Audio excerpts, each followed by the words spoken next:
Hello everyone, कैसे हैं आप सभी लोग। आई होप आप सभी लोग बहुत अच्छे होंगे अपने घरों में। मैं भी बहुत अच्छी हूँ।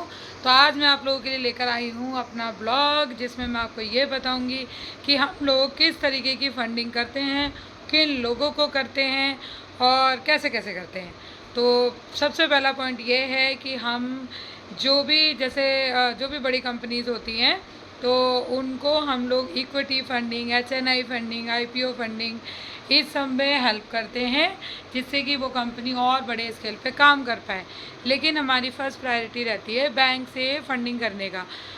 आज मैं आपको एक प्रोडक्ट के बारे में भी बताऊंगी कि जैसे कोई भी कंपनी जो इंडस्ट्रियल चला रही है, मैन्युफैक्चरिंग यूनिट चला रही है, लोगों ने क्या कर रखा है कि वर्किंग कैपिटल बहुत ज़्यादा उठा रखा है। वर्किंग कैपिटल ज़रूरी भी है उन लोगों के लिए, तो उन्होंने उठाया है। बट जब कभी कभी ना एक सिचुएशन ऐसी आ जाती है कि आपको वर्किंग कैपिटल को ड्रॉप करना चाहिए। तो मैं आप लोगों को बस यही बताना चाहती हूँ कि वर्किंग कैपिटल जब तक आपके लिए अच्छा है, जब तक आप उसे मतलब एक लिमिटेड टाइम तक पैसा यूज़ कर रहे हो। मतलब आज आपने 1 महीने पैसा यूज़ किया, देन उसके बाद में आपने 1 महीने बाद रिटर्न कर दिया बैंक को, तो आपके लिए वर्किंग कैपिटल बहुत अच्छा है। लेकिन अगर आप ऐसा नहीं कर पा रहे हो, आपने वो पैसा यूज़ कर लिया है सारा और उसके बाद आप उसका इंटरेस्ट पे करते ही जा रहे हो, वो पे करते रहोगे, वो कभी कम नहीं होगा। इससे बेटर है कि आप वर्किंग कैपिटल को स्विच करके उसको लैप में कन्वर्ट करके फिर आप मंथली EMI पे करके उस लोन को उतार सकते हो। ये बहुत छोटी बेसिक चीज़ है, लेकिन ये लोग नहीं समझते, ना इस चीज़ पे फोकस करते। मैंने ना कोरोना के बाद से बहुत सारे क्लाइंट ऐसे देखे जिसके साथ ये इशू था। जैसे एक क्लाइंट था हमारा, उनकी टर्नओवर थी 150 करोड़। अब 150 करोड़ की टर्नओवर कोरोना के बाद 75 करोड़ हो गई। तो वर्किंग कैपिटल का एक रूल होता है कि अगर आपकी टर्नओवर कम होती है तो आपकी ना लिमिट भी कम कर दी जाती है। अब लिमिट कम होगी तो आपको एकदम से वो पैसा डिमांड कर देंगे कि आप इतना पैसा दे दो। जैसे उनकी 75 करोड़ टर्नओवर हो गई, लिमिट थी उनकी 42 CR की, तो उनको बोला 10 करोड़ रुपए आप दे दो।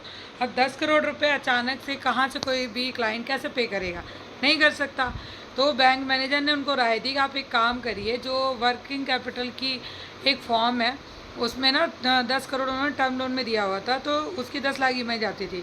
तो उन्होंने बोला कि 10 लाख EMI की जगह आप 20 लाख पे कर दो, मतलब 10 साल का जो लोन है वो 5 साल कर देता हूँ मैं, और आप EMI डबल करके मुझे पे कर दो। मेरे क्लाइंट ने ये काम चालू कर दिया, वो 20 लाख पे करने लगा। 1 साल बाद में जब आरबीआई का ऑडिट हुआ, अब आरबीआई का ऑडिट जब हुआ तो वो फंस गए लीगल में, क्योंकि एज़ पर आरबीआई रूल आप रीस्ट्रक्चर नहीं कर सकते, और रीस्ट्रक्चर अगर करोगे तो ये अकाउंट NPA होगा, और उन्होंने उनका अकाउंट NPA कर दिया। सोचिए 5,000 का ब्रांड 1 मिनट में NPA कर दिया। अब आप इतनी बड़ी कंपनी गई प्रॉब्लम में, अब उनका लीगल और कोर्ट में केस वेस चल रहा है। अब देखो जो भी होगा, बट वो फंस गए। ऐसी एक कंपनी और है, उन्होंने क्या कर रखा था, उनकी ना 250 करोड़ की कंपनी, सॉरी 250 करोड़ की टर्नओवर थी, लेकिन कोरोना के बाद वो टर्नओवर 150 करोड़ पहुंच गई। अब उनको उनका 42 CR का लोन था, तो उनको भी बोला गया